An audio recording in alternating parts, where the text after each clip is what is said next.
요즘 미국 공항에서 일본 여성들이 입국을 거부당하는 사례가 늘고 있습니다. 미국 땅을 제대로 밟지도 못한 채 다시 일본으로 돌아가는 일이 생기고 있어요. 미국 입국 심사관들이 이 여성들을 보면서 의심하는 범죄가 있습니다. 바로 원정 성매매. 실제로 오사카에 사는 32살 여성 인플루언서는 하와이 여행을 갔다가 미국 땅도 제대로 밟지 못한 채 일본으로 강제 송환됐습니다. 인스타 팔로워 4만 명을 가지고 있는 카렌 오즈마상의 인터뷰를 잠시 보실게요. 観光できたって何回も言ってるのに、なんか仕事できたんやろうっていうふうに、捉えられてしまって、あなたエスタだけじゃハワイに入れませんって言われて、入国拒否っていう形になってしまって、日本に、強制的に帰らされた。 오즈마상은 사진 촬영 때문에 옷을 여러 벌 가져갔다고 설명을 했지만 미국 입국 심사관은 왜 혼자 왔는지, 왜 이렇게 옷이 많은지, 직업은 무엇인지 계속 질문했다고 합니다. 결국 결실에서 27시간 동안 조사를 받고 일본으로 강제 송환됐습니다. 그런데 여기서 궁금해집니다. 미국은 왜 처음부터 이런 의심을 했을까요? 그 이유는 바로 일본 여성 사이에서 늘어나고 있는 해외 원정 성매매 때문입니다. 한 일본 방송에서 그 이유를 찾기 위해 실제 원정 성매매 브로커를 취재를 했어요. 화면에 보이는 것처럼 모집글에는 4주에 400만 엔 이상, 수영장이 있는 숙소 제공, 해외에서 고수익 같은 문구가 적혀 있었습니다. 젊은 20, 30대 일본 여성이 보기에는 혹할 수밖에 없을 것 같아요.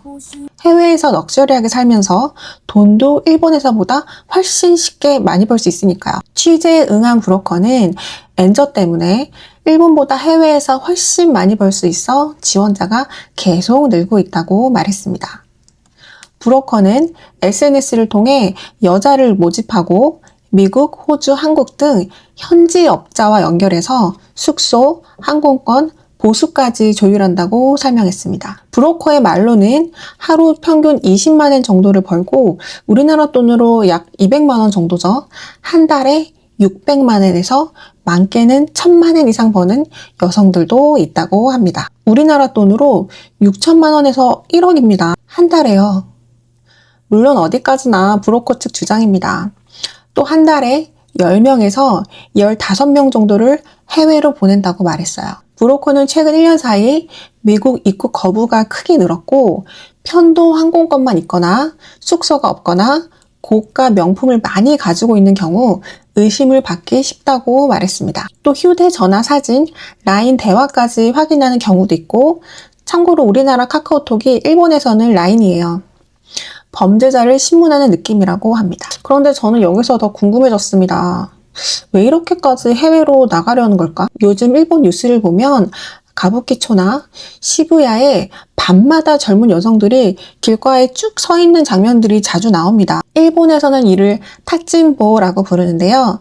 타찐보는 일본어로 나란히 서 있는 사람을 뜻해요. 예전에는 일부 유흥 종사자들의 문제였다면 최근에는 20, 30대 일반 여성까지 늘어나면서 사회의 문제가 되고 있습니다. 그 배경으로는 일본에는 호스트바 문화가 있잖아요. 호스트 클럽 다니다가 빚이 생기고 생활고 그리고 엔저가 자주 언급됩니다.